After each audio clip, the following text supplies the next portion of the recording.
mstari wa 25. Nitasoma kwa Kiswahili kwanza, alafu nisome kwa Kikuyu, nimalize na Kiingereza kidogo. Kwa hivyo tunaanza mstari wa 13. Ningetaka kwanza tuulize ruhusa mwenye maandishi ya mtume. Siku moja Yesu atarudi, siku moja Yesu atarudi, na siku moja Yesu atarudi, asifiwe Mwokozi. Ya Yesu, damu ya Yesu, damu ya Yesu husafisha kabisa. Mungu wetu wa rehema na neema na uwezo wote kwa mbingu na dunia, tuanja mbele yako asubuhi ya leo.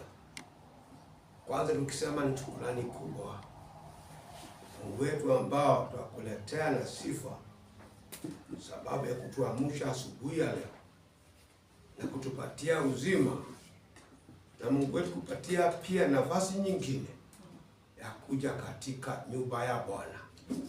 Kama Daudi wa zamani alisema, nilifurahi waliponiambia twendeni nyumbani mwa Bwana. Nasi asubuhi ya leo Mungu wetu na furaha sababu umetupatia neema na umetukirimia sana mpaka tukaingia katika nyumba ya Bwana. Kwanzapo Bwana wetu kusoma neno lako, neno ni lako, mwandishi ni wewe, na kusudi la kuandika ni wewe ulikuwa nalo. Twaomba asubuhi ya leo ruhusa la kulisoma, bali sana Bwana wetu aomba utufunulie na utupatie nguvu ya kukuelewa na kukujua. Tukitoka mahala hapa Bwana wetu, tuwe wema zaidi ya vile tulipoingia. Katika jina la Yesu Kristo tunakuomba. Amen. 13.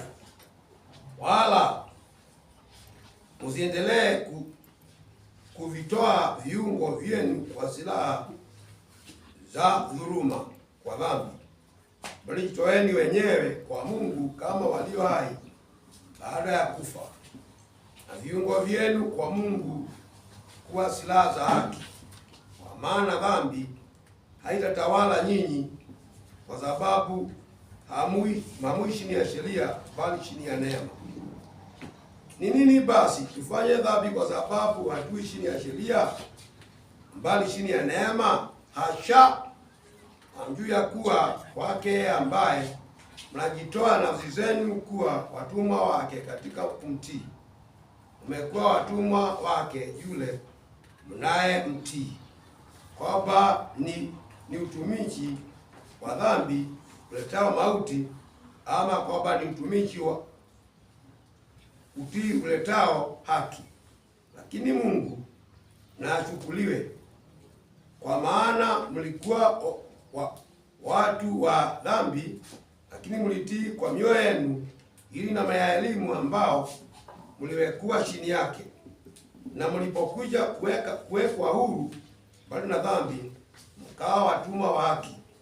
Nasema kwa jinsi ya kibinadamu, kwa sababu ya udhaifu wa mwili yenu, kwa kuwa kama mlivyovitoa viungo vyenu vitumiwe na uchafu na uasi pata kuasi, vivyo hivyo sasa vitoeni viungo vyenu vitumie na haki pata kutakaswa. Kwa maana nilipokuwa watumwa wa dhambi nilikuwa huru bali na haki.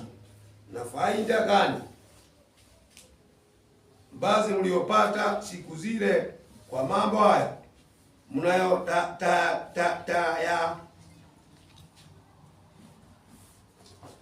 mulioya tarikia. Sasa kwa maana mkiwa mambo yao ni mauti, lakini sasa mkicha kuwekwa huru na kuwa mbali na dhambi na kufanywa watumwa wa Mungu unaofanya yeye, ndio kutakazwa na mwisho wake uzima wa milele. Kwa maana mshahara wa dhambi ni mauti, bali karama ya Mungu ni uzima wa milele katika Kristo Bwana wetu. Nataka nisome na kikuu sasa ili kila mtu aielewe vizuri. Hata mimi najua Kiswahili inanilemea sana. Unaanza nasema naangalia umesema nini, nakwambia sijaelewa, lakini nimesoma. So nataka kusoma ile hapa tunaelewa na mutigakenagie ciega cianyu harĩ ũhoro ũcio wa wĩhia, atĩ itwĩke ta indo ciaguo cia ita cia kwagana nacio, no rĩrĩ weanei harĩ Ngai ta andũ makuire, na rĩu mwĩ muoyo mumĩte gĩkuũ-inĩ, nacio ciĩga cianyu mũgĩciheane harĩ Ngai itwĩke ta indo cia ita cia gwĩka maũndũ ma ũthingu nacio. Nĩ ũndũ rĩ, ũhoro wa wĩhia ndũgacoka kũgĩa na hinya wa kũmwatha, nĩgũkorwo rĩu mũtirĩ agũthamakagĩrwo nĩ watho, mũrĩ agũthamakagĩrwo nĩ wega wa Ngai. Gwatuĩka ũguo rĩ, tuge atĩa? Nĩtũtũre twĩhagia nĩ ũndũ wa ũrĩa tũtarĩ na gũthamakĩrwo nĩ watho, tiga o wega wa Ngai? Tũraga gwĩka ũguo. Kaĩ mũtekũmenya atĩ mũndũ ũrĩa mũngĩheana harĩ we atĩ mũtuĩke ngombo mũmwathĩkagĩre nĩwe ũcio mwathĩkaga nĩwe mũrĩ o ngombo ciake, ona kũngĩtuĩka nĩ ngombo cia ũhoro wa wĩhia ũrĩa ũtũmaga mũndũ akue, kana ngombo cia ũhoro wa gwathĩka nĩ Ngai ũrĩa ũtũmaga mũndũ atua mũthingu. No rĩrĩ, Ngai arocokerio ngatho nĩ ũndũ ona mwakorwo atĩ mbere mwarĩ ngombo cia wĩhia, nĩ mwacokire gũtuĩka agwathĩkĩra na ngoro ũrutani ũrĩa mwanengereirio mũtuĩke aguo, na mwarĩkia kũhorwo mume ũkombo-inĩ wa wĩhia, mũgĩcoka mũgĩtuĩka ngombo cia ũthingu. Nĩ kũmũhe ndĩramũhe ũhoro ngĩũringania na maũndũ ma andũ, nĩ ũndũ wa hinya wanyu wa mwĩrĩ, nĩ ũndũ wagi wa hinya wanyu wa mwĩrĩ. Mwĩrĩ ũndũ hinya nĩ ũndũ wa wagi wa hinya wanyu wa mwĩrĩ.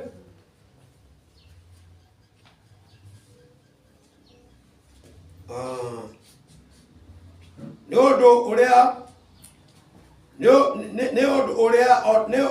o ta ũrĩa mwaneanĩte ciĩga cianyu ituĩke ngombo cia merirĩria marĩa matarĩ matheru, ona cia waganu, o kinya waganu wa kĩrĩrĩria rĩ, rĩu no taguo kĩneanei ciĩga cianyu ituĩke ngombo cia ũthingu,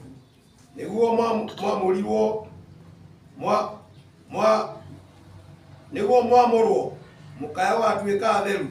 Nĩ ũndũ rĩ, hĩndĩ ĩrĩa mwarĩ ngombo cia wĩhia mũtiarĩ a ũhoro wa ũthingu ona nini. Hĩndĩ ĩyo mwakĩonaga maciaro marĩkũ na maũndũ macio matũma mũconoke rĩu? Amu mwagĩrĩirwo na maũndũ macio nĩ gĩkuũ, no rĩu tondũ mũkĩrĩ ohore mũkoima ũkombo-inĩ wa wĩhia, ona mwatuĩka ndungata cia Ngai rĩ, nĩ mũrĩ na maciaro manyu harĩ ũhoro wa ũcio wa kwamũrwo, mũgĩtheragio na marigĩrĩrio maguo nĩ muoyo wa tene na tene. Nĩ gũtuĩka mũcara wa wĩhia nĩ gĩkuũ, no kĩheo kĩrĩa Ngai aheanaga kiumana na wega wake nĩ muoyo wa tene na tene, ũrĩa wĩ thĩinĩ wa Kristo Jesũ mwathani witũ. Amen. Amen. Mungu apewe sifa. Amen. Na leo nataka somo letu liwe somo kirefu sana, bali ninaliita the battle within, vita ambao iko ndani yetu. The battle within, vita ambao iko katika maisha yetu. Na kitu cha kwanza ningetaka kusema hivi, we are living in a generation of public victories and private collapses. Tunaishi katika vizazi ambao zinataka kuwa na ushindi mwingi sana hadharani, mbele ya watu, kujulikana na kuonekana. That's what we are trying to do. That's the generation we are living in. Hiyo ndio kizazi chetu. Kuwa na ushindi, watu wakikuona. You can build influence, gather followers, command attention, and still be losing the war within. Unaweza kuwa wewe unaunda wafuasi kama TikTok, watu ambao wanataka kusema ana wafuasi, content creators, anatengeneza kitu ambao wanapatia watu, mpaka watu wanaanza kucreate content ya uchafu ili watu wakufuate. Unatoa nguo uchi wa mnyama ili watu wakufuate, ili uwe na watu wengi ambao wanakufuata, so that you can have influence and have people following you. You take out your clothes before people. People are trying to look for influence. And they gather followers. Na kutoka wafuasi. And command attention. Na wewe mtu ambao watu wanasikia sana. And still, na wakati ule, you are losing the battle within. Kuna vita ndani yako ambayo inapigana. Kile kitu ambao kinataka ujulikane, kile kitu ambao kinakufanya utafuta wafuasi, kile kitu ambao kinakufinya sana ili ujulikane, ueleweke, uwe na wafuasi wengi, ni vita. It's a battle within. It's a battle within. Platforms of the church are getting louder than prayer rooms. Hata wahubiri wanajaribu sana kuwa na maplatform ambao wanataka kuwa wakijulikana sana.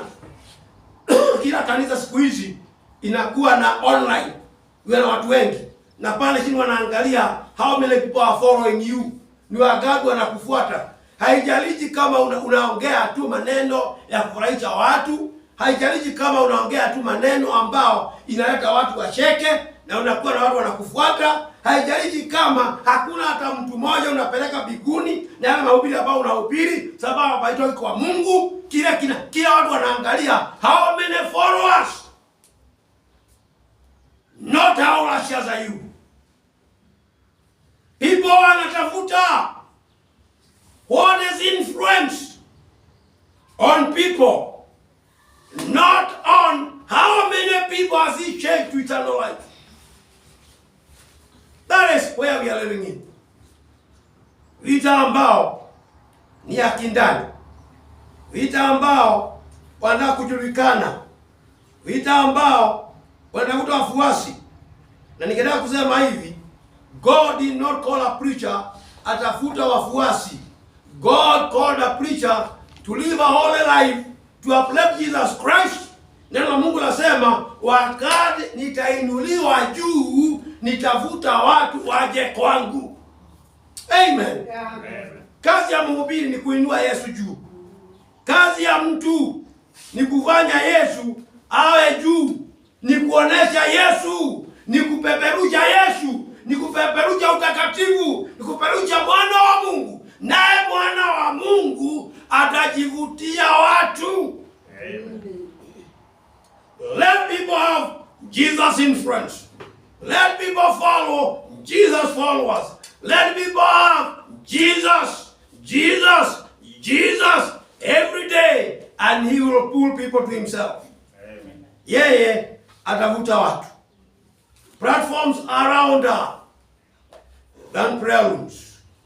Madhabahu sasa inakuwa na nguvu sana na kujulikana sana na kuwa sauti za juu kushinda nyumba zile tunakuwa tunaziita nyumba za kindani za maombi, pahala wewe unanyamaza mnyamavu na unatafuta uso wa Mungu.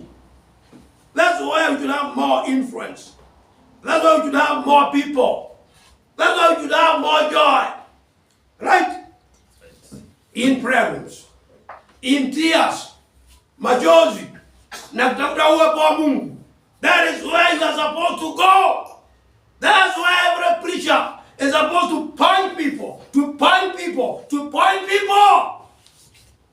not to himself.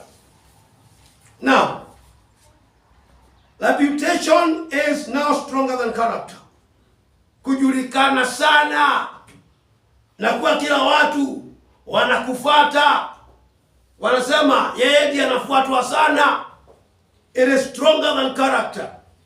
Inaonekana kama ina nguvu sana kushinda mienendo na maisha ya yule ambaye anafuatwa. Nikisimama hapa nianza kutusi watu na kuongea mabaya, I'll be followed, I'll be trending over.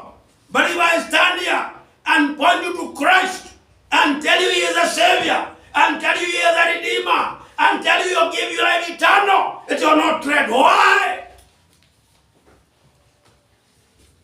The devil likes trending, but Jesus likes holiness.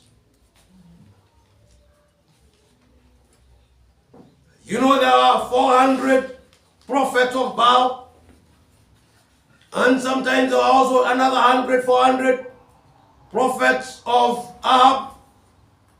People who are anointed, people who are trending, people who are known, people who go to the State House for prayer, people who be called there so that they can step on the grounds of State House and make a prayer for King Ahab. When Ahab wants to do something, he would call them. When Ahab is going to churches, he would go to those churches, and they were trending, they were known, but there was one man called Micah, son of Imrah.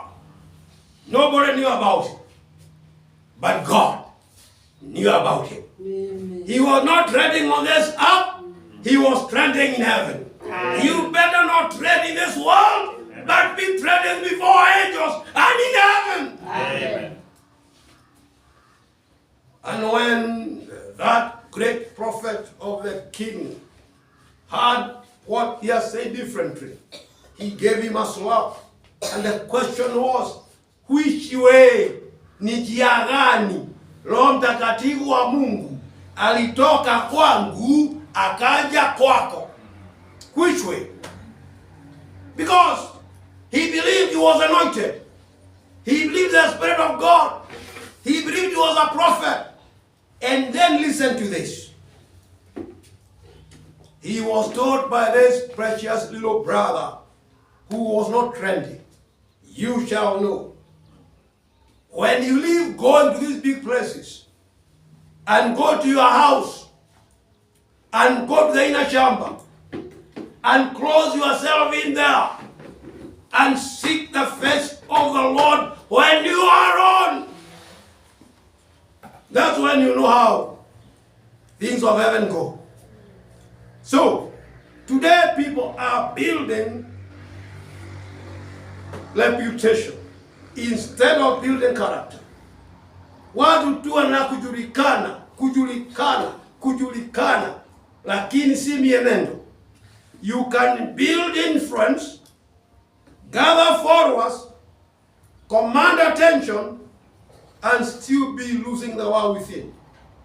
Unaweza basi kufuata hiyo himizo ya kuwa na watu wengi sana wanakufuata, na utafuta watu ambao ukiandika kitu wanakutafuta, na kila mtu anakujua ulisema nini, lakini wewe kuna vita ya kindani ambayo inakulemea.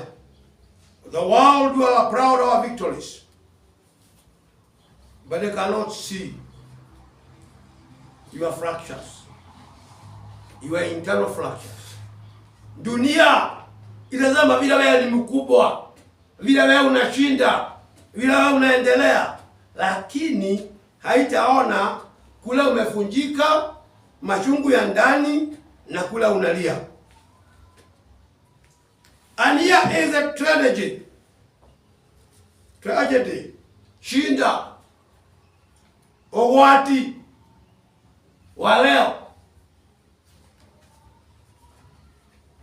Private defeat always catches up with public success.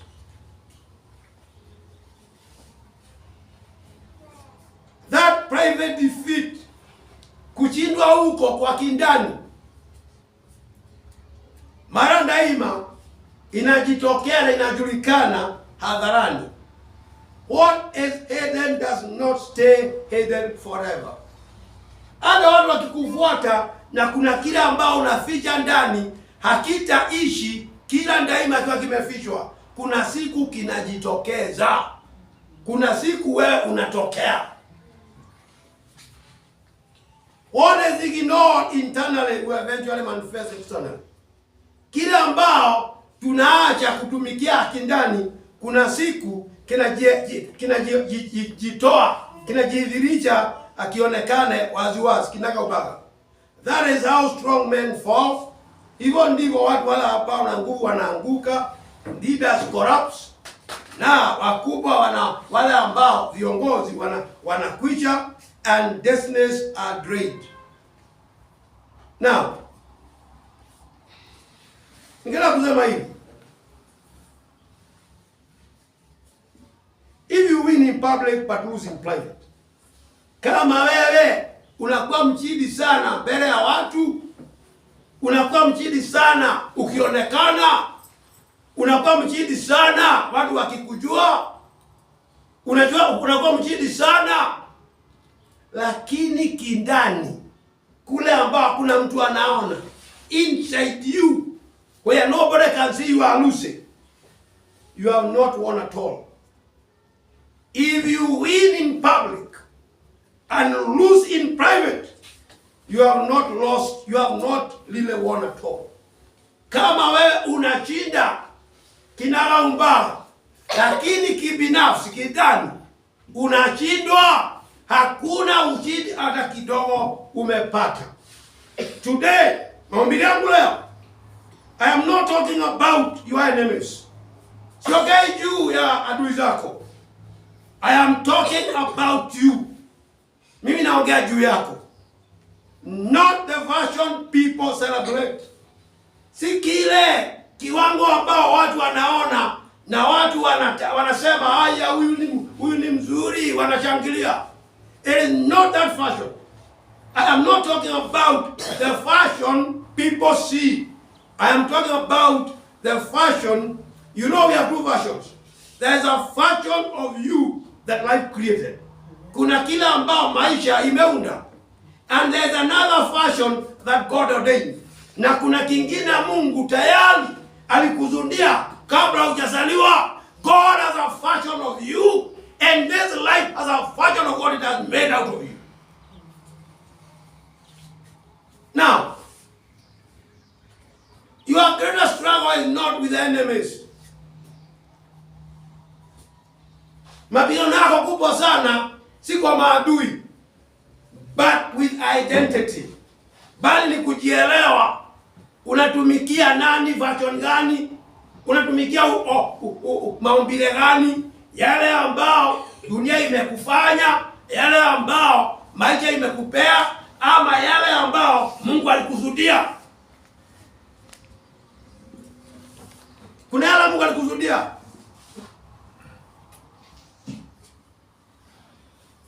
But the one you let away.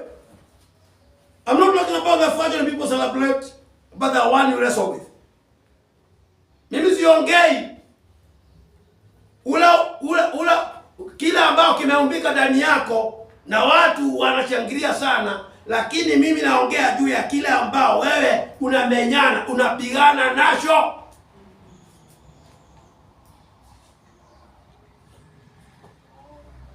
When no one is watching, wakati kuna mtu anaona, the thoughts you fight, kile ndio mimi naongea juu yake. Kile ambao unapigana nacho when no one is watching. Kuna kiumbe ndani yako, kuna fashion, kuna mtu mwingine ndani yako ambao unamenyana naye sana, unapigana naye sana wakati hakuna mtu anaangalia.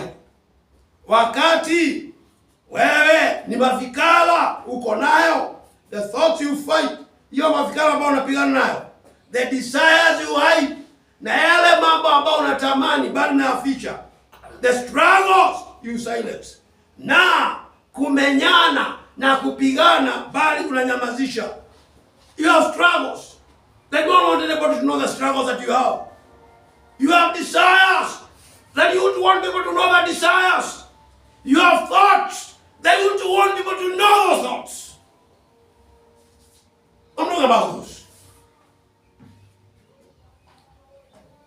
Because if that man is not confronted, kama huyo mtu wa kidani, with those thoughts, with those desires, is not confronted, hatung'ang'ana naye, no external victory will ever rest. Hakuna kushindana kwa kiinje kutadumu.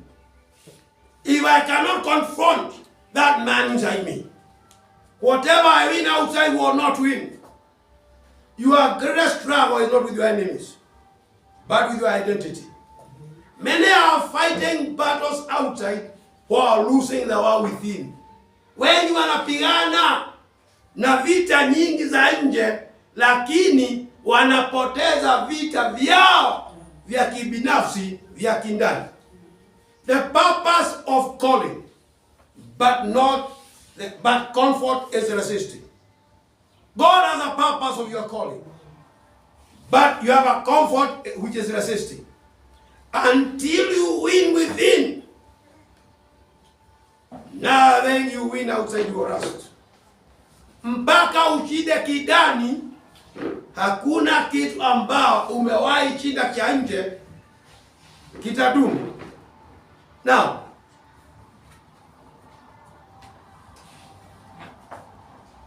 kitadumu. But I want to look at it this way.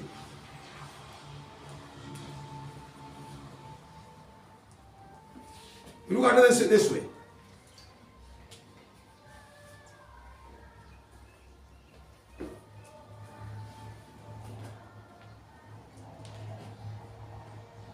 There is a fight you cannot learn from. Kila mtu wetu, kila mmoja wetu ana vita huwezi ukaitorokea.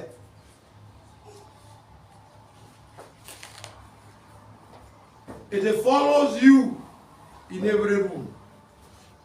Inakufuata katika kila chumba unaingia. It follows you in every relationship. Inakufuata katika uhusiano wote ule. In every quiet moment of your life. Hata kwa unyamavu kokote huko wa maisha. It does not shout. Haipigi kelele. It does not announce itself. Haisemi inakuja, but it quietly decides everything about. Lakini kila daima ndio ukata kauli ya kila kitu maishani mwako. It is the tension between who you have become and who God created you to be. Ni ule uvutano wa kile sasa wewe umekuwa na kile Mungu alikuita uwe. Kuna kile Mungu alikusudia uwe na kuna kile wewe umekuwa sasa. The tension, huo uvutano, the inner battle, vita kidani, is a proof that you are still alive. Ni hitimisho ya kusema ugali hai. Bwana Yesu. Amen. Kama you are feeling huo uvutano, you want to do this and you are not doing it, you want to walk like this and you are not walking it, hiyo ni kusema wewe uko hai. Hoi, dead things don't struggle. Vitu ambavyo vimekufa haipigani, haisukumani, haijaribu kugeuza. Dead things don't wrestle. Vitu ambavyo vimekufa haimenyani. Dead things don't fight. Vitu ambavyo vimekufa haina vita. As long as you are kicking, mradi tu wewe unapiga, as long as you are resisting, mradi tu wewe unakataa maisha yale ambayo uko nayo, it is a proof of life. Ni hitimisho ya uhai, like a drowning man fighting for breath. Kama mtu ambaye anazama kwa maji akijaribu kutoka apate hewa. Walikuwa anasema mtindu. Anaingia kwa maji, anatoka anasema mtindu. Anarudi tena, anasema mtindu. Mtindu inamaanisha simu nitoe. Dutai analilia watu wale wako karibu. Lakini akiingia kwa maji, anasema mtindu, anarudi tena. Mradi tu anasema mtindu, he is alive. Kimbia, umaliza mtindu, useme mtindu te, get me out. As long as a Christian, you are crying for righteousness, and you are not able to live a righteous life, it means you are alive. Amen. There is something in you that says you are a child of God, and you are alive. You are only crying, you are just coming out and say, get me out, go back, get me out, you go back, I am alive, you go back. Why? Oh, dead things don't fight. Drowned men don't keep coming out and trying to talk.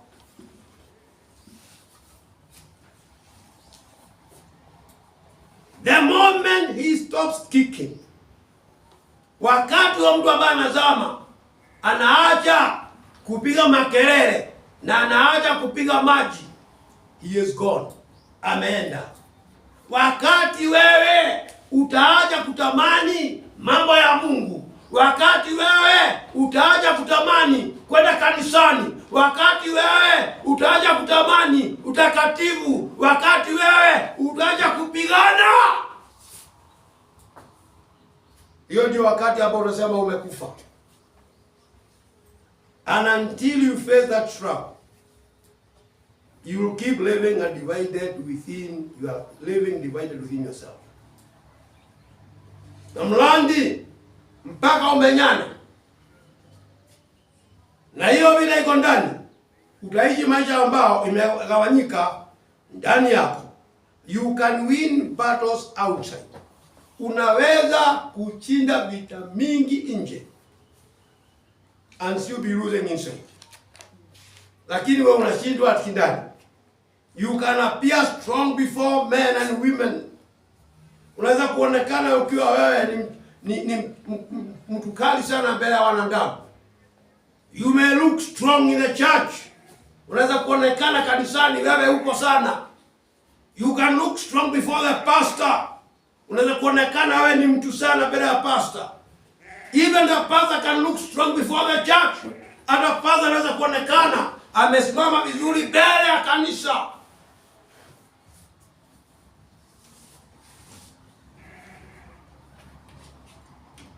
While breaking in private, wakati amefunjika na analia akiwa peke yake. You can be called gifted, even anointed, yet internally you are conflicted. Unaweza kuitwa mtu ambao ana vipawa vya Mungu, ana mafuta ya Mungu, yet kindani yeye ana vita kubwa sana, because the greatest defeat is not when others overcome you. Sababu kule kuchidwa kukubwa sana si wakati wengine wamekuchida, it is when you fail to overcome yourself. Ni wakati umechindwa kujishinda mwenyewe. Jishinde, ushinde. Amen. Jishinde, ushinde. Amen. Let's look at a pattern of life.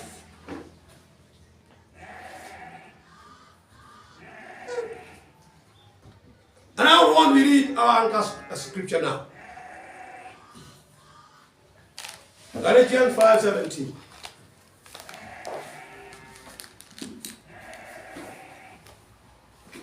For the flesh lusts against the spirit.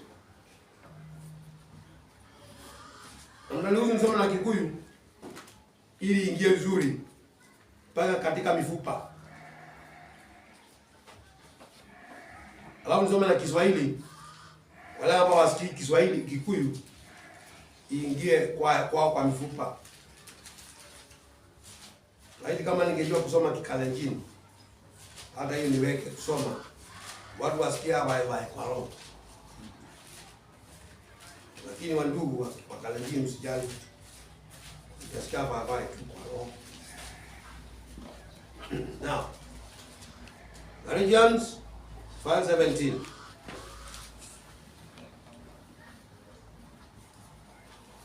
Nyodo mwere niwendirageria maundu maria matagiendwo ni roho.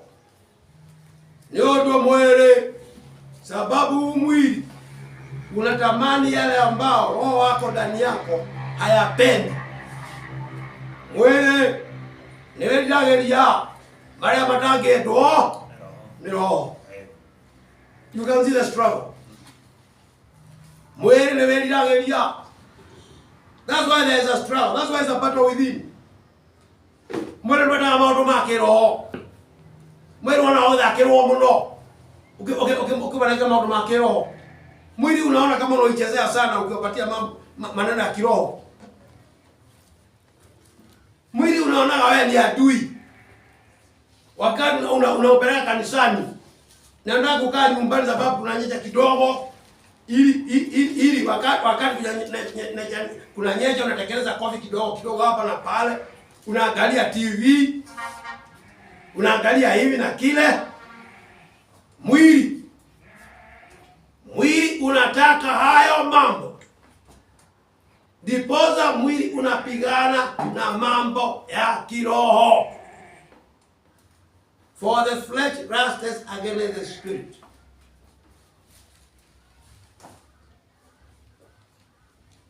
Nyodo mwere niwendirageria maundu maria matagiendwo ni roho, nake roho akenda maundu maria matagiendwo ni mwiri.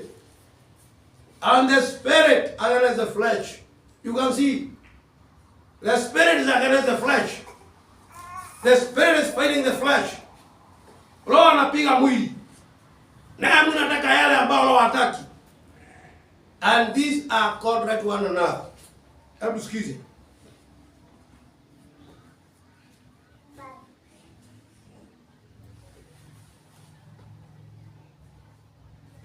Na tũrake na maũndũ marĩa marekĩrwo nĩ mwĩrĩ, nĩ ũndũ macio merĩ nĩ mahĩtanĩtie, na nĩkĩo mũtahotaga gwĩka ũrĩa mwendete inyuothe.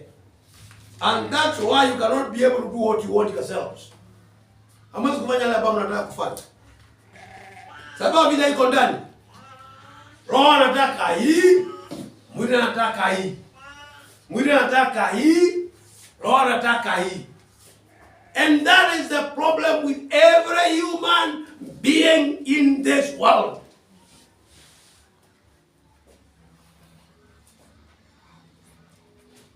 I want to show you a symbol of the soul. Vita ya kidani ya moyo. Let's look at Paul. Tuangalie Paulo kwanza. Paul here anakutuonesha vita ambayo ni ya kindani. Two forces within one man. Jeshi kabila mbili ambazo ziko ndani ya mtu mmoja. Ruling in opposite directions. Na kila jeshi inaenda kijia yake. Mwili unataka kwenda hivi. Kuna mwili anaitwa mimi. Na kuna ingine, kuna roho ambayo anaitwa mimi. This is not a small struggle. Hizi vita kidogo. It is a civil war of the soul. Ni vita ya kindani ya kiroho. There is a man seated right now that nobody else can see. Kuna mtu ambaye ameketi katikati kanisani, hakuna mtu mwingine anamuona. He looks like you. Anakaa kama wewe. He talks like you. Anaongea kama wewe. But he is not with God. But he is not who God called him to be. Mbali yeye si yule Mungu aliita awe. And until that man dies, the real you will never live. Na mpaka huyo mtu ambao anakaa kama wewe, anaongea kama wewe, anafanya mambo kama wewe, mpaka huyo mtu afe. Hakuna siku utaishi maisha yale Mungu alikusudia uishi.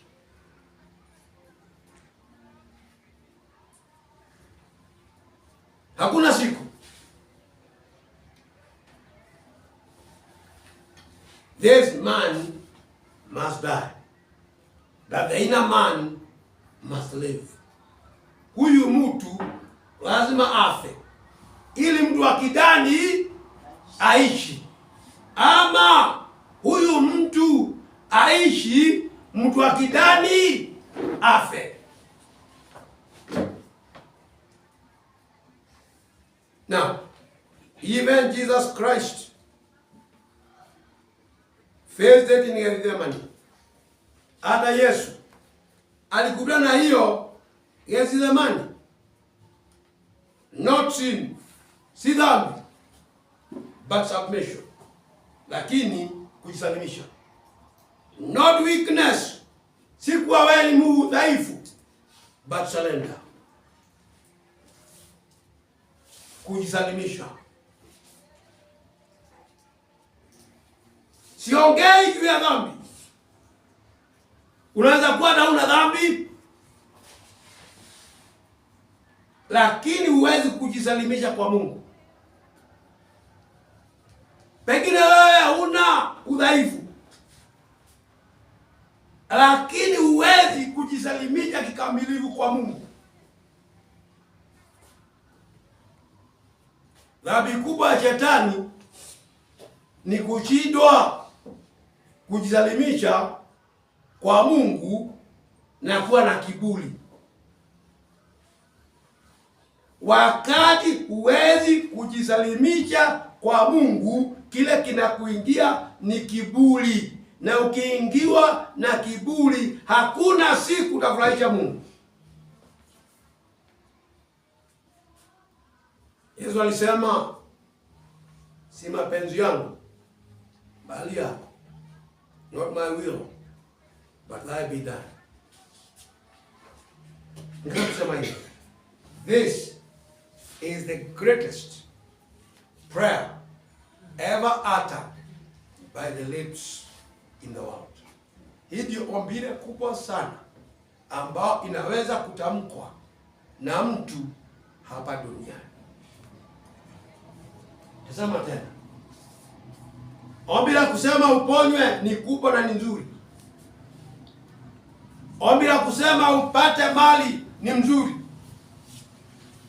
Ombi la kusema utembee na manjira na upate nyumba kubwa ni mazuri. Lakini hakuna ombi nyingine imekuwa tamu, imekuwa nzuri kujida hili ombi la Yesu, not my will but thy be done. Si mapenzi yangu bali yako tendeke. Kwa nini? This was not just a prayer. Bila ilikuwa tu maombi. This was a war cry. Hii ilikuwa mlio wa vita ya kuelekea na kuzikizana na mapenzi ya Mwenyezi Mungu. This was our cry of alignment. A cry ya kufananishwa yale ambayo uko nayo ndani na Mungu. There war within is fight between the flesh that remembers pain. Vita ambayo iko ndani ni vita ambayo ni ya mwili huu na roho. The flesh remembers pain. Huu mwili wakumbuka uchungu. The spirit remembers purpose. Lakini roho wako inakumbuka uliitwa kwa ajili gani. Mwili unaangalia machungu ya dunia na yale ambao unakosa duniani. Na roho wako anaangalia kuitwa ni kwa sababu gani na utaishi wapi ukikaa na huyo Mungu. It is war between the earth and heaven. Mwili ni wa dunia. Huu mwili ni wa dunia. Hata ukiona mwili wa nani ni wa dunia. Hata ukiona mwili wa daktari ni wa dunia. Na utarudi kwa dunia. Utaichia sakafuni. Hata ukiona mwili wa mfalme ni wa dunia. Na siku moja utaishi mavumbini. Hata ukiona mwili wa mhubiri ni wa dunia. Na kuna siku utaishi mavumbini. Lakini roho ya huyo mhubiri, lakini roho ya huyo mfalme, lakini roho ya huyo daktari, lakini roho ya huyo maskini si ya dunia. That's why there's a problem. That's why there's a problem. Now, the flesh is shaped by history. Huu mwili unatengezwa tu na yale ambao umeona katika maisha na historia. Na historia. Mwili unaundwa na historia. Unaelekezwa na historia. But the spirit, lakini roho, is anchored in destiny. Ameweka nanga kwa hatima yako.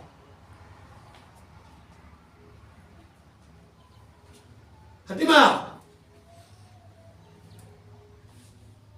Now, the enemy doesn't destroy you. Shetani si lazima akumalize if he can drain you from becoming who God wanted you to become. Kama anaweza tu kuweza kukuchelewesha uwe kile Mungu alitaka wewe uwe.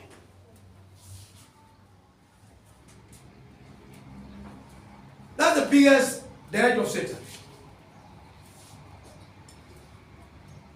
Na kuna watu wameongea sana juu ya haya maneno. Laibezi alisema, we are not merely imperfect creatures who must be improved. Sisi si watu ambao hawajasimama vyema na wale ambao wanaweza kurekebishwa. We are lepers who must lay down our arms. Sisi ni wapiganaji, lepers.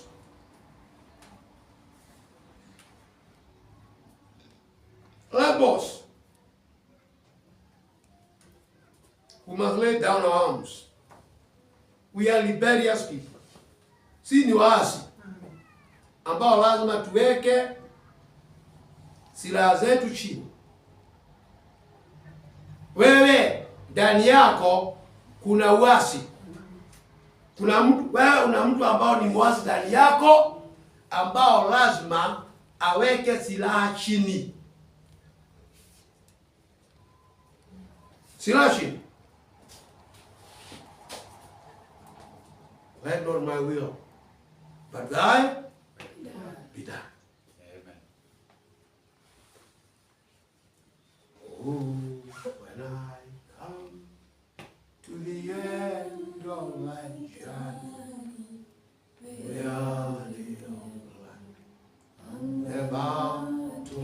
the battle is won. And you are carrying the staff of your redemption. God will understand and say, well done. What am I trying to say? These two men in you, the flesh and the spirit, one must lay down the arms so that the other one must win. Moja lazima aweke silaha chini ili ule mwingine ashinde. Lakini na unajua ni nani anashinda kila wakati. Kila mtu anajua. Wewe unajua ni nani wewe unajua ni nani ana goli nyingi katika mchuano wa maisha yako. Unajua ni nani? Unajua ni nani ana kila wakati akishika mpira lazima iingie. Lazima watu washangilie. Goal! Unajua ni nani? Unajua ni nani anajua kusakata mpira vizuri? Unajua ni nani Gor Mahia? Na ni nani timu ya kijiji? No, si hivyo. Anaitwa siku hizi wanasema Man U. Ni Man U na Arsenal. Unajua ni nani Man U na Arsenal ndani yako? Unajua kama ni mwili ama ni roho? Unajua we are not mere perfect creatures who must be improved. Sisi watu ambao Mungu akupa vizuri ili turekebishwe. Hapana, Mungu alituumba vizuri. We are all rebels. Sisi tumekuwa tuasi who must lay down our arms. Na ni lazima tuweke silaha zetu chini ili tusimame kila Mungu alikusudia tuwe. God has a purpose. Paka neno la Mungu lasema those called according to God's purpose. Amen. Mungu ana purpose. Mungu ana kusudi. Na hiyo kusudi la Mungu haiwezi kutimia kama mwili angali anabutuki zile kali. Kama mwili ndiye anabeba buduki kali sana, anatisha roho kila wakati. Namwambia na unyamaze. Sasa hapa tu katika biashara. Kama ubiri moja anapenda sana kuingia kwa TikTok na kuingia kwa YouTube na kuwa na wafuasi wengi. Na akaongea kitu kichafu sana mbele ya kanisa lake. Na akabia kanisa, tukikutana wewe Monday kesho kwa town, usiniambie Bwana asifiwe. Na ni pastor. Akamwambia lazima utumie akili. Pastor anaambia wafuasi watumie akili. Ukikutana na mimi town, ujue niko job. Niko kadi. Niko kasini. Sasa pana natengeneza do. Na unakuja kuharibu picha. Kusema Bwana asifiwe. What's that? Not a pastor. That's a demonic fella. Sure. That's a demonic man. Hata unaniharibia picha, ukiniambia pastor wangu Bwana apewe sifa. Na hapa niko na watu natengeneza picha, na natengeneza do. Hebu nikwambie, heri hiyo do ikae. Na wajue mimi ni pastor wako, na wajue mimi napenda Mungu, na wajue tunaenda mbinguni. Amen. We must lay down the arms. Huu mwili lazima uweke chini silaha ili mtu wa ndani aishi. Abraham Lincoln alisema, I am not bound to win, but I'm bound to be true. Huyo mzee wa zamani alikuwa mfalme wa Amerika. Mimi si lazima nishinde, lakini kuna kitu ndani yangu kinasema lazima niwe mtu wa kweli. Na mimi ni mfalme. Kuna mmoja anasema lazima ashinde, na kuna mwingine anasema lazima awe wa kweli. Mimi nimechagua huyo ambaye anasema niwe wa kweli.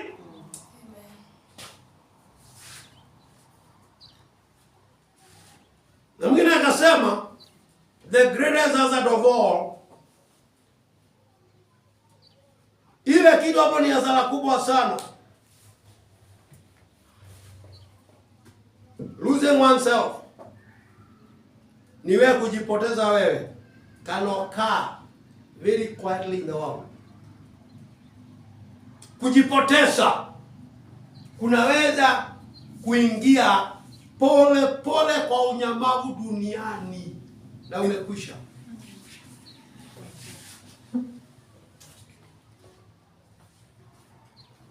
You have fought people. You have fought systems. You have fought devils. But today, God is calling you to face the one fight you've been the war within. Umepiga watu, umeshida watu, umeshida systems, mipango na mipangilio. You have defeated devils. Umejia mashetani, lakini leo Mungu anakuita umenyana na hii vita ambao umekuwa ukitokea. Vita ambayo iko ndani yako.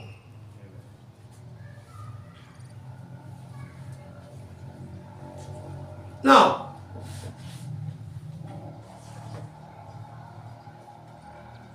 ningetaka uangalie Jacob lesson.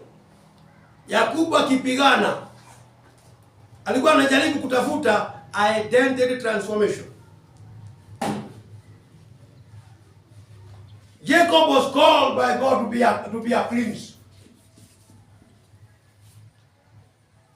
Lakini alimenyana sana na mambo haya. Gideon, fear of others' calling. Peter, failure of others' destiny. Now,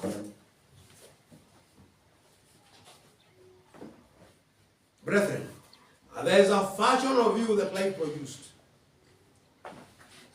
Kuna kile ambao maisha imekufanya uwe.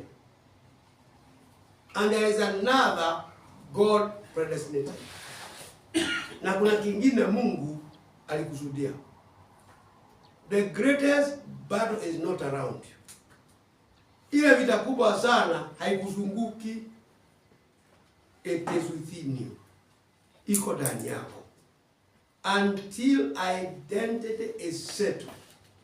Mpaka kile Mungu alikuita uwe umekipata, destiny remains great. Hatima yako itakaa ikichelewa. Flesh fights for comfort. Mwili unapigana kwa la mstarehe. But the spirit fights for your calling. Lakini roho wako anapigana kwa kile Mungu alikuitia. You don't conquer life until you conquer yourself. Hakuna siku unaweza kuwa ni mshindi wa maisha kama wewe hujawahi kujishinda. Jishinde, ushinde. There is a fight in this room. Asito. Kuna vita katika kanisa hii leo. Not between people. Si katikati yetu sisi ambao tuko kanisani. Not between churches. Si vita katikati ya makanisa. Not even between nations. Si vita ya mataifa kama ya Amerika na Iran na Israel. It is not economic war. Si vita ya kutafuta mali ya dunia. But a war inside our hearts. Bali vita ndani ya mioyo yetu. Yes, you smiled this morning. Pengine unatabasamu asubuhi ya leo. But something in you is tired of pretending. Lakini kuna kitu ndani yako zara kimechoka. Himana na kuiga. You come to church smiling. But there's something in you saying, no, things are not okay. They're not okay. They're not okay. Unaiga. Kuna watu wamekusalimia wengi sana. How are you? You say you are okay. But just when you are saying okay, you are crying. Unalia. Cry. She's saying you are okay. Your mother calls you over the phone. How are you doing? You say, I'm okay. But the same moment you are crying. Your father calls you. How are you doing? I am doing great, Dad. But that moment you are crying. You must be tired of pretense.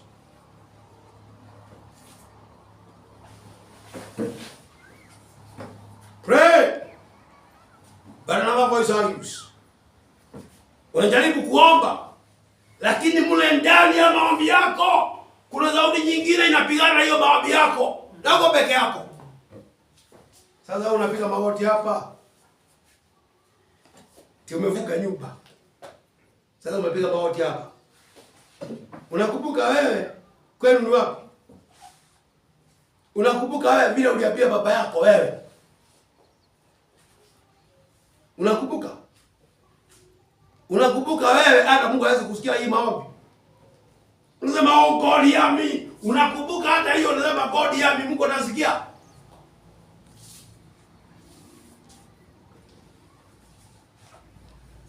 You approach God in faith and believe.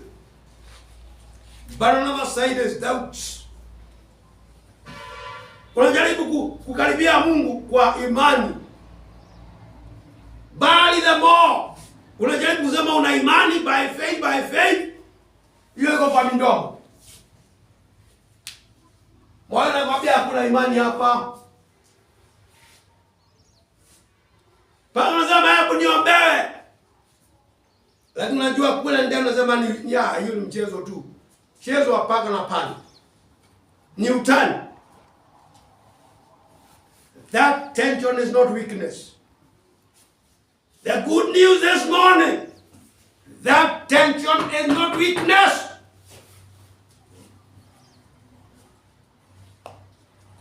That's not weakness. Don't blame yourself for trying to pray, but something else is saying no. For trying to say you are okay, something is telling you are not okay. Something you are saying, I'm going to heaven. Something else is no, you are not going to heaven. Don't be discouraged. That is what we call the war within. Hiyo ndio vita ambayo iko ndani.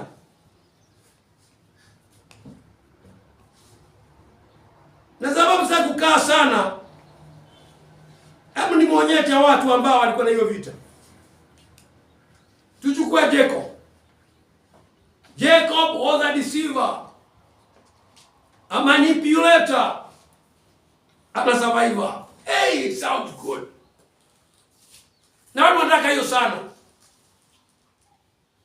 Ambao ni mwelefu, manipulator na manipulate watu na survive. Jacob was a survivor. He was a manipulator.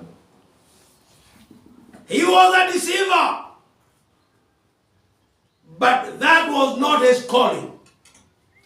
God called him for something else. You can be a deceiver. You can be a manipulator. You can be a survivor. You can be doing well.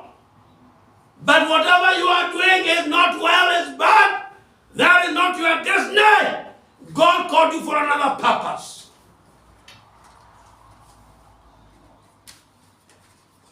And in Genesis 32 verse 26, the Bible says, Jacob wrestled with God. He wrestled. He was wrestling with his own identity. When he was wrestling, he was saying, I am a deceiver. I cannot live anymore with deception. I am tired of being a deceiver. And you must come to that where you are tired of being a deceiver. I am tired of being a manipulator. When you meet God, you remember you are a deceiver. When you meet God, you remember you are a manipulator. When you meet God, you remember you are a survivor. And when you meet God, you remember God and the purpose He called you for. Amen. Tell you what, God, I won't let you go. I won't let you go except you bless me. He was not asking God to be blessed with cows and goats. He had a lot of them. He was not asking God to be blessed to survive. He knew how to survive. He was not asking God to give him power to manipulate people. He knew how to manipulate situations. He was not asking God for the things of the world. He knew how to get them. He was asking God, I want to be transformed. I want to be like you, Lord. And God, then he was given a question, what is your name? Well, unaitwa nani? He was not told, what do you want? The angel did not ask him, okay, what do you want? You know, people think blessings is cows. Blessing is cars. Blessing is houses. Blessing is education.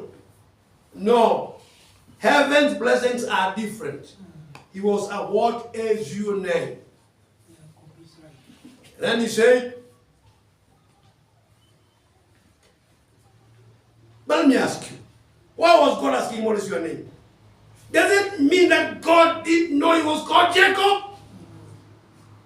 Does it mean that all of a sudden God didn't know he was meeting Jacob? Does it mean that all of a sudden God could not remember? He had said there will be 2 children in the womb, and the younger child, and the older will serve the younger. Does it mean that God all of a sudden is no longer the one who talked about them before they were born? He knew the name. But why did God ask, what is your name?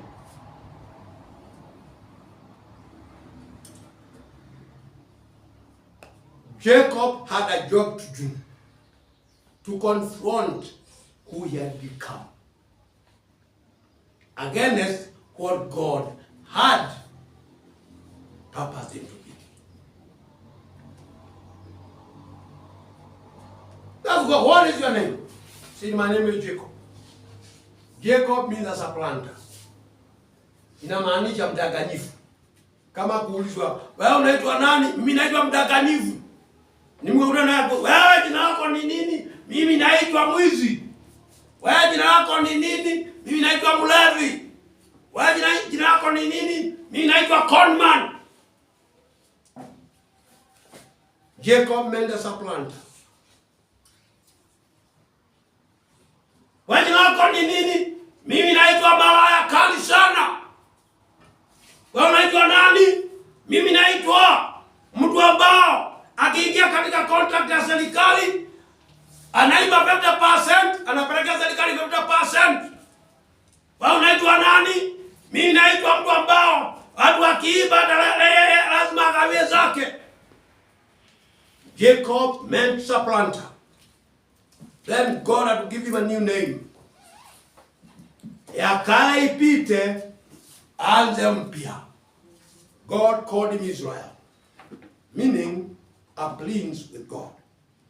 Mtoto wa mfalme akiwa na Mungu. Amen. Amen. Mtoto wa mfalme akiwa na Mungu. And that is the purpose of every child God calls. Awe mtoto wa mfalme wakiwa pamoja na Mungu. Yaka imepita. And the war within Jacob ended when his identity was changed. Alikuwa anaogopa sana kukutana na ndugu yake. Alikuwa analia sana wasikutane na ndugu yake. Alikuwa analia sana wasionane na Esau. Kwanza yeye alikuwa, sababu yeye alikuwa mtu wa dunia, kitu ya kwanza alituma buzi. Alijua huyu nitamuonga na buzi. Alituma buzi. Esau akakataa buzi. Kasema hii ni kitu kidogo. Tuma ng'ombe. Katumiwa ng'ombe. Kasema sitaki ng'ombe. Kasema sasa ni pengine tuma pesa. Akakataa pesa. Wakati mambo yake yote ilikataliwa,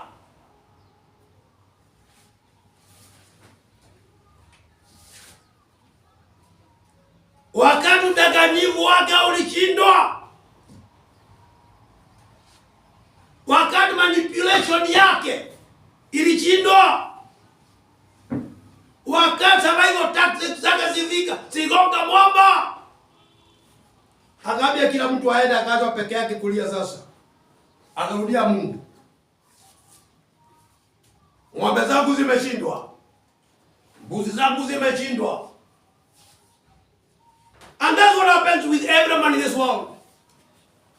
Mtu akiwa na nguvu na ana insurance ya hospitali, anaongea kama yeye ataishi duniani milele. Sema ningetaka ujue mimi si kama wewe. Tesha haifanyi kazi, si lazima ifanye. Mimi na insurance ya mamilioni. Lakini kuna siku hiyo insurance ya mamilioni itagonga mwamba.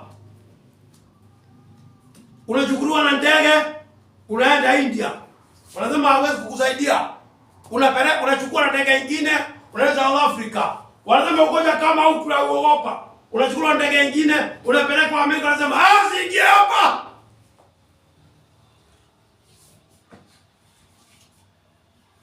Every man come to that position of Jacob. Every human being. Every king come to that position of Jacob. Pesa ya ufalme haisaidii.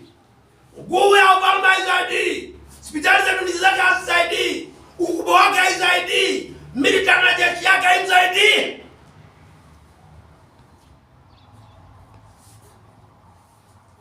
Na anaangalia kifo kwa macho. Anajua State House imezingirwa na askari na majeshi, lakini kifo kimeingia ndani. Yeye ni mgonjwa na anaenda.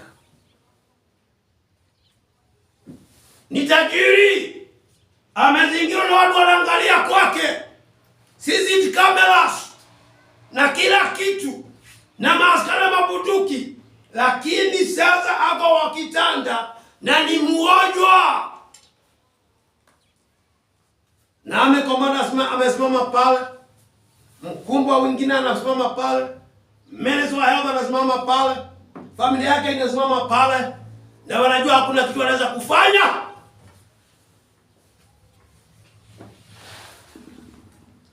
He turns to God. Anasema niitieni pastor. Call me the pastor.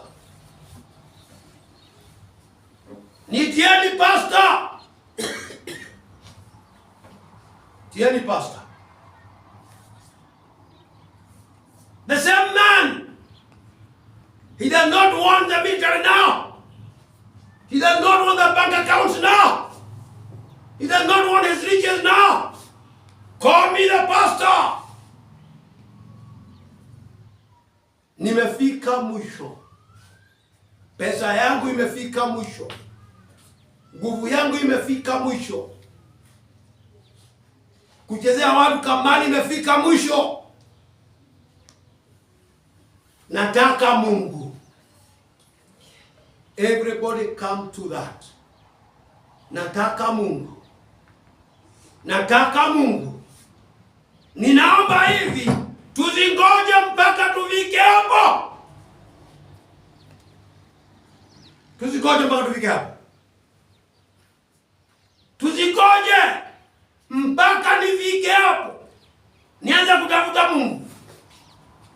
Usiache mpaka ufike hapo uanze kulilia Mungu. Usikaa mpaka ufike hapo uanze kutafuta uso wa Mungu. Neno Mungu nasema tafuta uso wa Mungu mlandi anapatikana. Kuna wakati Mungu hapatikani. Kuna wakati uso wa Mungu haupatikani. Nami nikuulize, nani alikwambia maisha yako yale matamu na mazuri utapelekea shetani? Na wakati unakufa, hata kuna kazi unaweza kupelekea kufanya Mungu, unapelekea Mungu sasa hiyo maisha. Kadi unakufa, utaokoka, hata sauti haitoki vizuri. Niokolea, dokolea, hata ujui kama unasema ndio tu. Wewe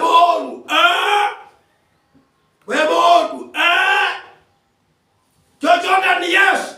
Au watu wanaweza kusema kama hajakufa alisema amekubali Mungu. Nonsense. Nonsense. Neno lasema tafuta Mungu mradi anapatikana. Hiyo ni kumaanisha kuna wakati Mungu hapatikani. Kuna wakati Mungu hata yeye anajificha.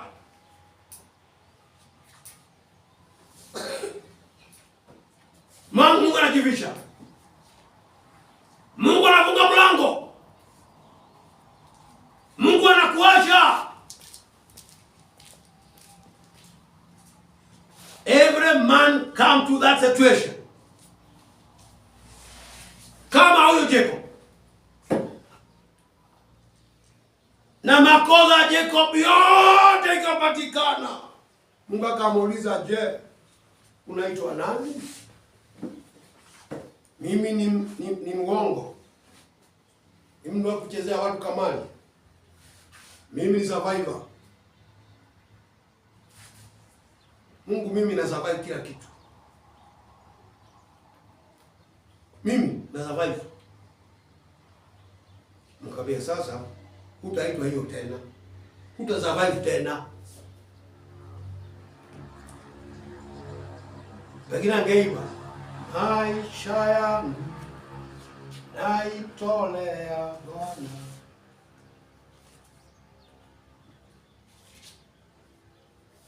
Maisha yangu naitolea Bwana. Kiwa pale na Mungu. Nataka nisihangaike milele. Pengine angeinua mikono sema, milele o, milele o, nisihangaike. Yesu, maisha yangu nakutolea wewe, nisihangaike milele. Oh milele o, milele o, nisihangaike. That is the purpose of life. Usihangaike milele. Now, he had to fight who he had become in life. He was not born to be a deceiver. He was born to be a prince. Lakini amekuwa sasa a deceiver. He was not called to be a manipulator. He was called to be a prince. But now you have become a manipulator. And God didn't care about what you have become. God cares on what he meant for you. Now, some of you are fighting battles that will not end until your name changes. You are fighting battles that will never end till those name changes. Maybe your name is, you don't like prayer. Unaitwa nani? Sipendi maombi. That name must go. Iitwe na furahia maombi ya Mungu. Mungu akuuliza unaitwa nini? Ninatuongo tudogo tudogo. Tudogo. Kipigiwa simu, halo uko wapi? Na niko nyumbani. Na uko sokoni.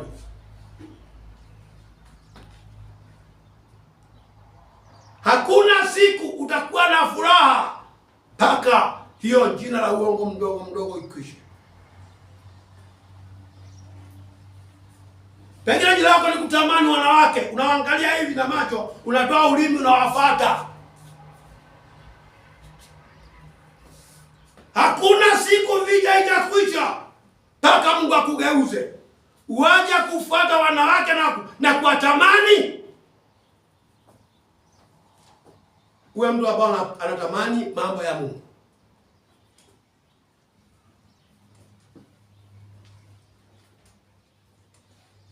Tuangalie mwingine anaitwa Gideon. Mungu alimuita man, mighty man of valor. Mtu ambao ni mkubwa wa kushinda.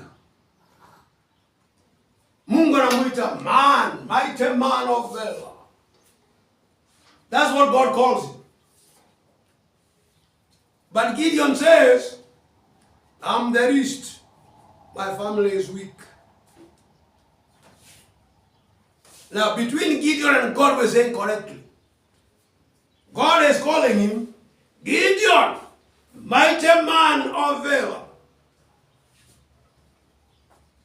Because there is what God called you to be. God has a purpose for every man who comes to this world.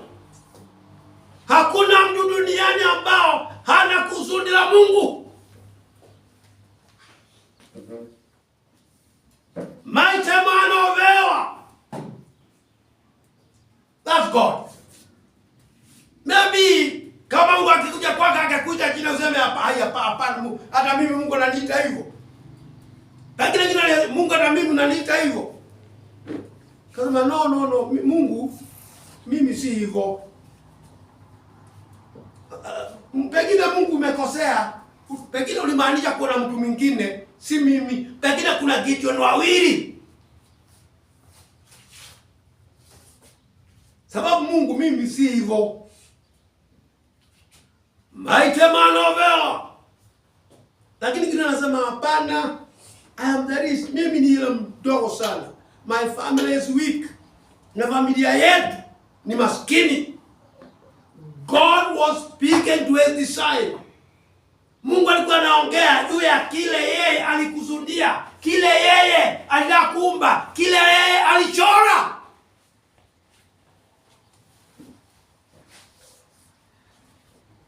Gideon was responding to his condition. Lakini kile alikuwa anaambia Mungu pale yako.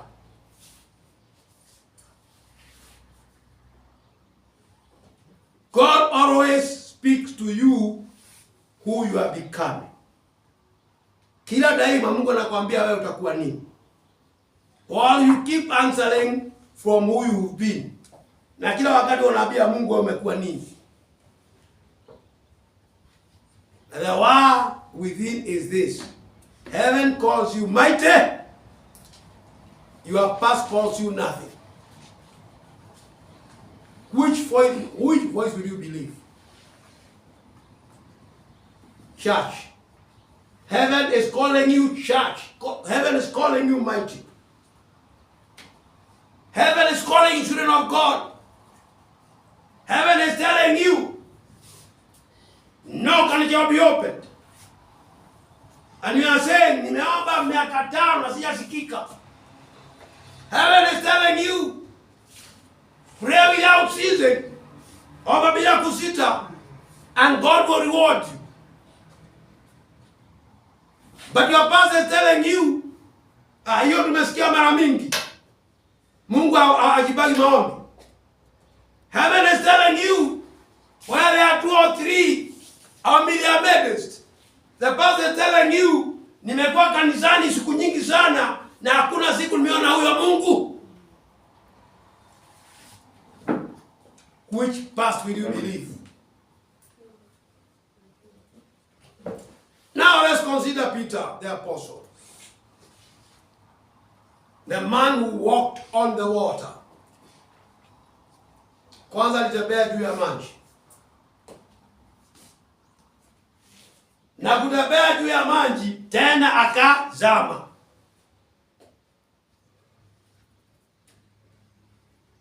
You can be walking in the water today and in a few minutes uanza kuzama. Si sababu yule alikuita utembea juu ya maji amechange. God is not changed as you have changed. Peter who declared glory to Jesus. Then he denied Jesus. These are 2 people. One is walking in the water, another one is sinking. One is declaring glory to Jesus, then another one is denying Jesus. What is happening with Peter? Na kama kuna kitu kingine umesikia tangu tuanze, nataka usikie hiyo. I want that to be your take home. Peleka nyumbani hiyo. What is happening with this Peter? Jesus is physically there. Na ndiye amemuita Joe. Na wakati anakuja Yesu amesimama on the boat. Mwambie wewe kuja tu. Wewe kuja. Keep coming. No, Yesu alikuwa anatembea juu ya maji pia. Keep coming. Peter akatoka kwa boat, akaanza kutembea juu ya maji. Na waves inaenda hivi, anaenda waves, hakuna shida. Alikuwa anaenda waves. Wave inakuja hivi, anakanyaga hiyo wave, haingii. Inaenda chini, mguu unaenda chini wave, hakuna shida. Inakuja anakanyaga hiyo, akienda kwa Yesu. Then he wondered. You know, he was a fisherman. Alikuwa mvuvi wa samaki. Alikuwa amejua meli nyingi zimezama. Alikuwa anakumbuka marafiki wake walikuvia kwa maji. Alikuwa anakumbuka mzee mmoja wa zamani pengine alifundisha kuvua samaki. Aliingia kwa maji akakufa. Angalia kukumbuka yale maneno ambao anajua. Huko ndani ya maji kuna nyami kubwa sana ya meza watu. Akakumbuka. Akaja kuangalia Yesu, akaanza kuingia.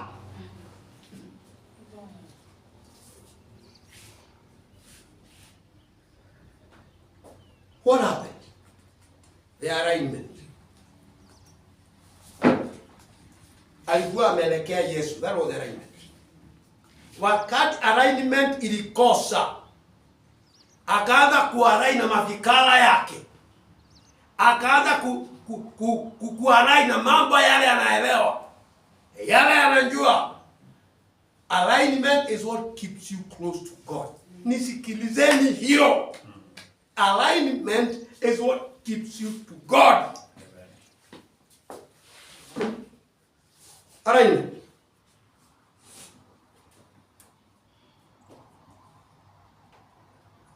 He declared Jesus, glory to Jesus.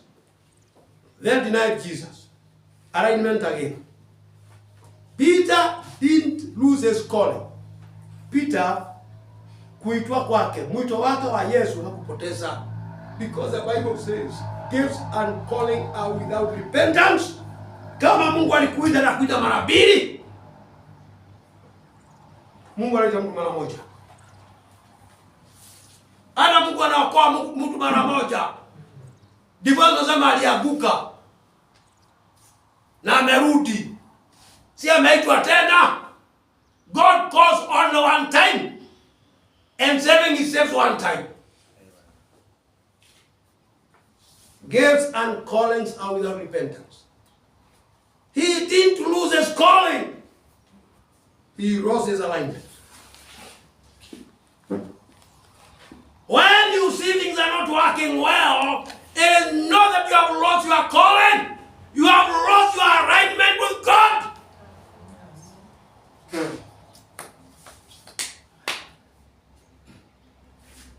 Even after failure, Jesus said to him, when thou art converted, strengthen your brethren.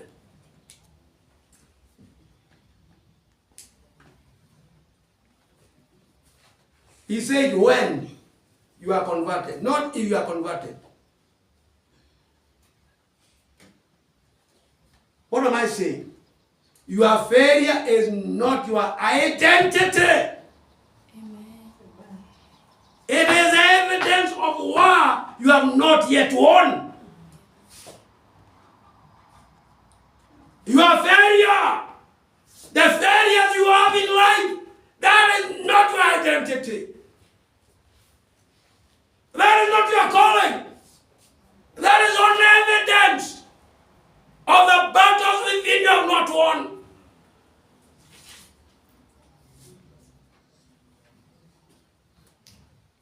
It is evidence of war you have not yet won.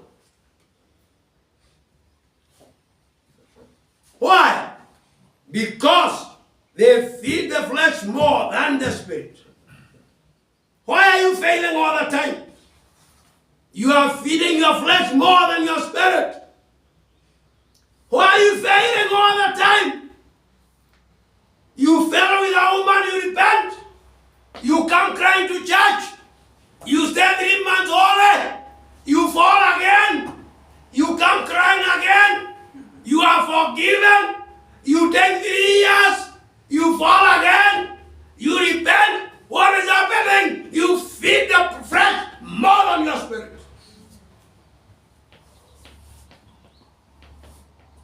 And you avoid truth because it is uncomfortable.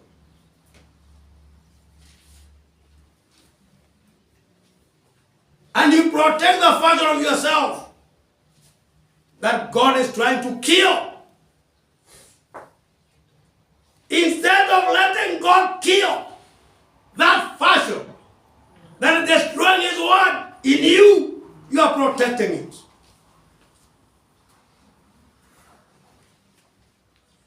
You cannot and you will never become who God called you to be while defending who you have used to be now.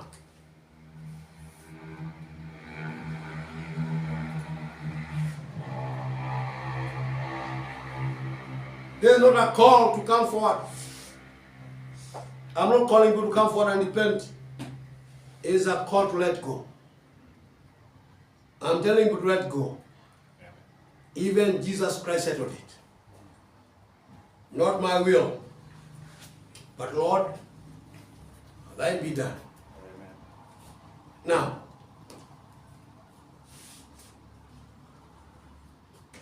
it is a cry. Lord, the version of me built in fear. It's a cry. The version in me that is built in fear.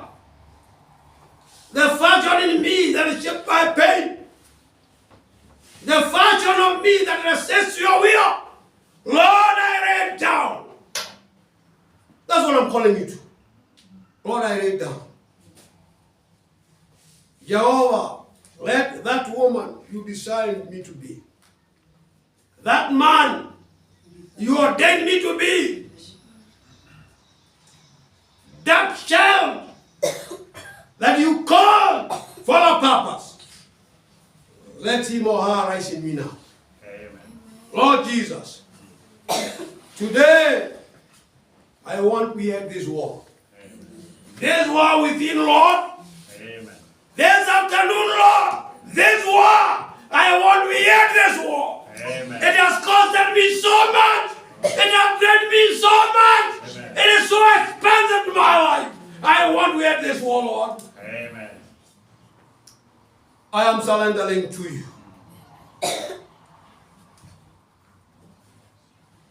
I'm surrendering to you. Oh, to thee, my blessed Savior, I surrender. Oh, I surrender. I surrender. Oh, I surrender. I surrender.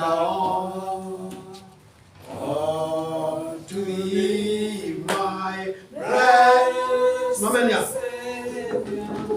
I surrender. Oh, to Jesus, I surrender. Oh, to thee, my free.